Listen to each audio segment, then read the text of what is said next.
Bonsoir et bonjour tout le monde et bienvenue à cette 109e épisode de l'école du Vortex Doré. Mon nom est Daniel Letourneau et je travaille avec M. Jean-Luc Touron du Mali. Aujourd'hui, j'aimerais parler de la loi de l'économie, la deuxième partie. Et le but de se réincarner dans les mondes inférieurs est pour que notre soi divin, la source en miniature, se dirige vers la source cause première qui est sa vraie demeure. Mais avant d'aller plus loin, j'aimais parler un petit peu de la loi du silence. Là, moi, je parle aujourd'hui de certaines choses. J'émets des commentaires pour former une école dans le futur, une école spirituelle. Et moi, j'ai l'autorisation de la source de parler, de dire ce que je dis. Ce sont des choses que j'ai vécues dans mes voyages astraux, ou dans mes voyages de l'âme, ou dans mes voyages jusqu'à la source. J'ai appris à être créatif et surtout ne pas me créer de karma négatif, positif. Toujours être au neutre et laisser la source diriger ma vie. Laisser la source ouvrir la conscience des gens, des vieilles âmes, qui soit veulent se libérer des mondes inférieurs ou aller vers la source cause première. J'aimerais parler de l'énergie négative parce que c'est elle qui nous apprend c'est quoi l'amour. L'énergie négative est réactif ou réactive. Lorsque vous agissez de façon négativement, tout ou tard, ça va vous revenir. Vous allez soit avoir la guerre chez vous, vous allez vous faire tuer, vous allez être malade, il y a quelqu'un qui va vous blesser, vous allez avoir un accident d'auto. Tout ce qui vous arrive, vous êtes responsable de tout. Personne d'autre que vous est responsable. Ensuite, l'énergie positive est active. Donc, elle va fonctionner sans qu'il y ait une réaction face à vous. C'est vous qui vous avez du karma à faire, à passer au travail, et vous allez vous créer des choses positives. Et il y a l'énergie neutre. C'est l'énergie de la source ou l'énergie de l'âme que vous êtes. Ces énergies-là sont créatives, mais non créatrices de karma, soit positif ou négatif. Donc, c'est très important d'écouter votre chakra de l'oreille gauche. Quand vous vous posez des questions, au lieu de ressasser dans votre tête ce qui ne va pas, écoutez votre chakra de l'oreille droite. Probablement que c'est par là que la source va vous parler ou que l'âme que vous êtes va vous parler.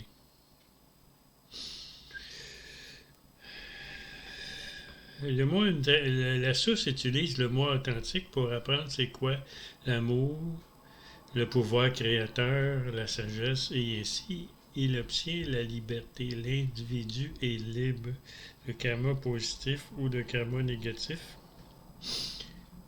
Et ainsi, sa vie devient plus facile parce que quand il est le canal d'action pour la source va s'occuper de lui ou d'elle. Elle va, elle va devenir son agent, et lui est son agent, et elle va devenir son agent, et il n'y aura jamais de problème avec les entités négatives qui sont principalement pour nous, les gens qui vivent dans le physique, dans le plan astral ou dans le plan magnétique, parce qu'on a un champ magnétique alentour de nous, on a 10 brins d'ADN magnétique et les entités astrales ou supraphysiques ou magnétiques peuvent utiliser nos brins d'ADN pour nous siphonner notre énergie, puis nous contrôler, ou nous enlever dans notre corps, puis prendre notre place. Ça, c'est pas bon. Ça, c'est pas une bonne façon au niveau de l'efficacité quand on est un canal d'une personne du plan astral ou supraphysique.